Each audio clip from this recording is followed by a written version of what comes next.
My mother suffered from Alzheimer's. She was in an Alzheimer's facility. The caregivers, they were absolutely great with her. They treated my mother, like a queen. Prior to COVID, things were as normal as they could be.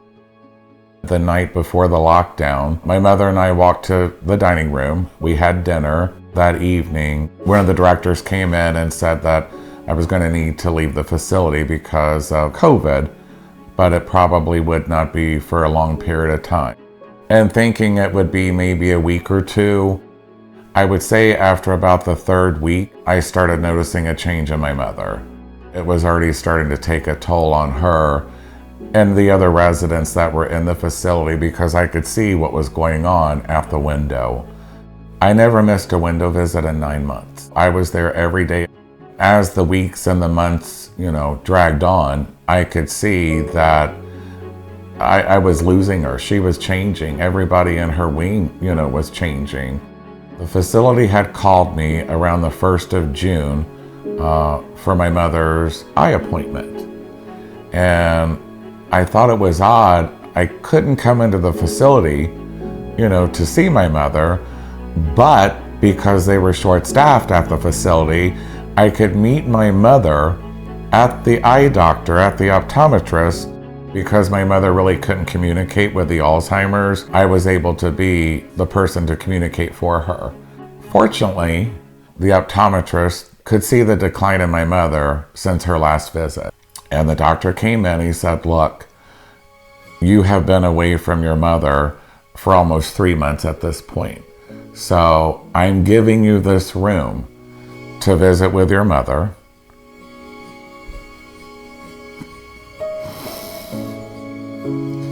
And when you're done, you let me know."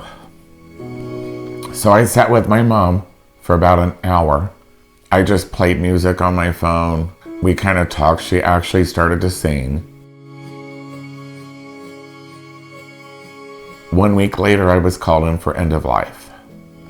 I thought, this is it. My sibling and I, when I had showed up at the facility, they had basically told my brother that he had to leave because only one sibling could be in the room during the end of life situation. So, or we could rotate, but we could not be in the facility at the same time.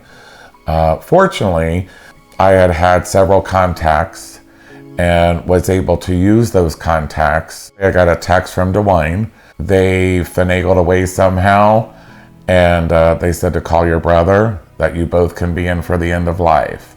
When we got there that evening, she wasn't responding.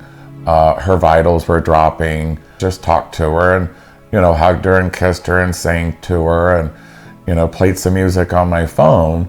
And it was about 2:30, 2:45 that morning, she woke up. Her vitals were becoming stable. She was responding somewhat. She was singing in her chair. Everything was looking hopeful. On day 5, I got a call and was basically told that I was no longer going to have access to the facility to be with my mother because her vitals were stable. Yes, I understood that there was a virus, but watching employees going in and out of the facility and then posting pictures on Instagram or Facebook at, friends' houses that they were at having parties. So it's okay for them to be exposed in a group of, 10 or 20, but I can't go to my mother's room, one-on-one. They said that they were protecting my mother, which, in their mind, maybe they were, but they were going out living their lives with their families and friends and posting it on social media. So that's when I started just a small protest of 40 people to make people aware what was going on. I don't think anybody was really aware of the side effects that it was taking on elders in facility. And when I talked to DeWine and to the director of aging in Columbus and the chief ombudsman, I said, what you guys have not taken into consideration is my mother is in an Alzheimer's unit, so you guys have stripped all familiarity and routine from these patients, and that is throwing them all into a tailspin. At one point, the facility, the coworkers were raising up the window. I would say maybe about, 6, 7 inches or so I could slide my hand in to hold hands with my mother.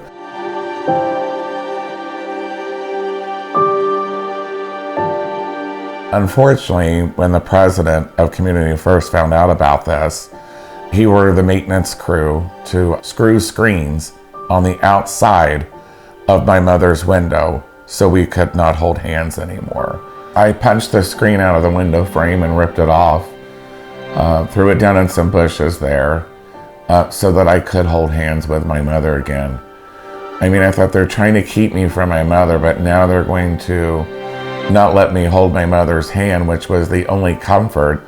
3 days later, they had came by and screwed the screens on again.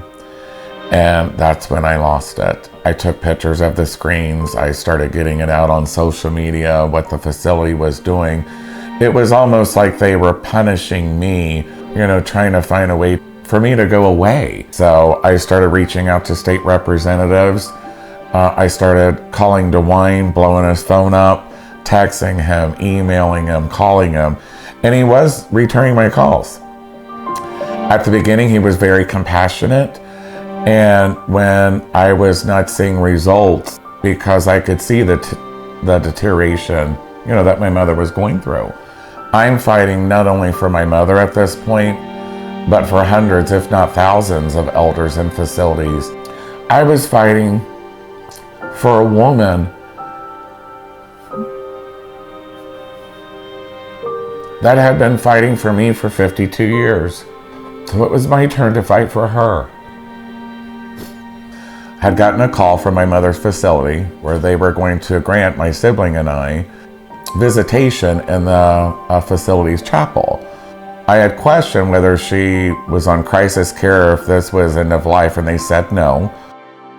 The lady that brought my mother down said, we were told to grant you visitation, and that there was going to be no time limit on this visitation. And I said, why am I here?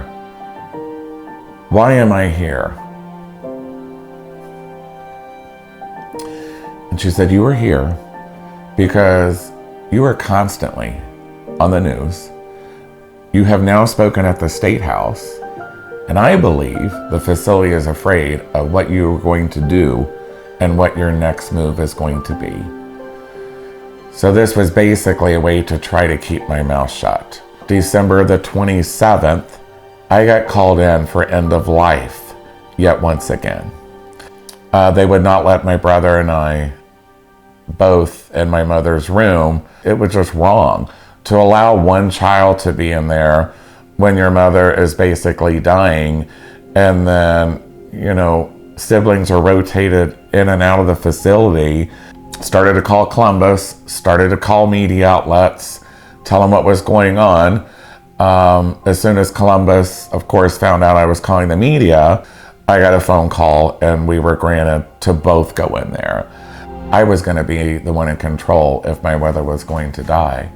I was exposing something that they didn't want to expose, because that was somewhat giving their control up. January 1st, New Year's Day, my mother passed.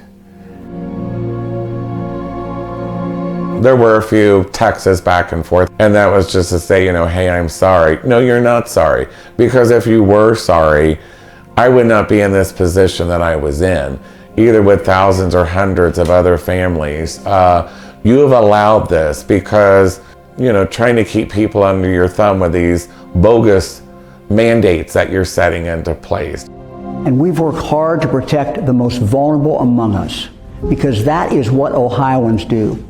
We protect each other. You haven't saved thousands of people. You are killing people with your ridiculous mandates. And like I said, look what we're going through, and then look at the state of Florida. They are not going through the same BS we are going through. We had some great conversations, and then I think he was finding ways or just telling me things to soothe me. I do know that he did say on the floor to one state representative that they needed to find a way to kind of make me go away, to make me shut up. Of course, that state representative did reach out to me and explain, the conversation that was on the floor, and it had to do with me. When I was seeing state representatives more concerned about, frivolous vanity license plates bills for high school students that were, carrying good grades, I got a problem with that. When you're concerned about vanity license plates for high school students and letting my mother and thousands of elderlies being locked away like caged livestock, away from their children, away from their grandchildren, away from their spouses, then I got a problem with that. I would like to ask DeWine, how is it that you can open up sporting venues, reception venues, but you can't open up facilities, to be with our loved ones, who actually need us? How is it that you're more concerned about, football teams and football practice and baseball teams, but yet our elderly, are left to the side? You and I have communicated, at the beginning of this pandemic for months.